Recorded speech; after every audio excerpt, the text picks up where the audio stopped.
Many ancient Egyptian inventions which led to the civilization's progress are still in use today, thousands of years later. In this video, let's take a look at 20 amazing innovations of the ancient Egyptians, many of which are still in use today. Number 20. Papyrus. Around 3000 BCE, the ancient Egyptians developed and perfected the craft of making thin sheets of plant pulp on which they could write.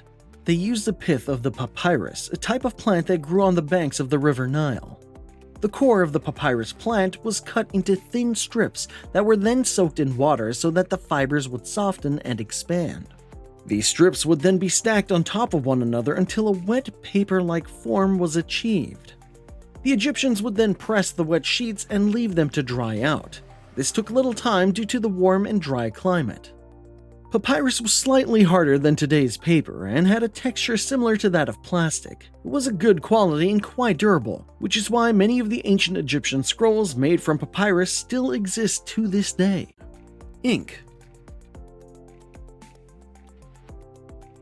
Ink was invented in ancient Egypt as early as 2500 BCE. The Egyptians wanted to document their thoughts and ideas in a simple way that would take little time and effort.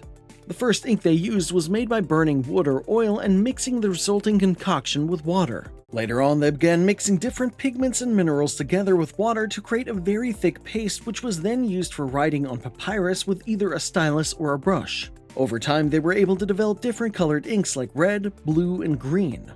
Black ink was typically used for writing the main text, while red was used to highlight important words or headings, while other colors were mostly used for drawings. Number 18. Water wheels. As any other agricultural society, Egyptian people depended on a reliable supply of clean water for their crops and livestock. Water wells had existed for many millennia around the world, but Egyptians invented a mechanical device that used a counterweight to pump water from the pits. The water wheels were attached to a long pole with a weight on one end and a bucket on the other, called shadoofs. Egyptians would drop the bucket down the water wells or directly into the Nile and raise them using the water wheels. Oxen were used to swing the pole so that the water could be emptied into narrow canals that were used to irrigate the crops. It was a clever system, and it worked so well that even today, if you travel in Egypt along the Nile, you will see locals working the shadoofs and pouring water into the canal.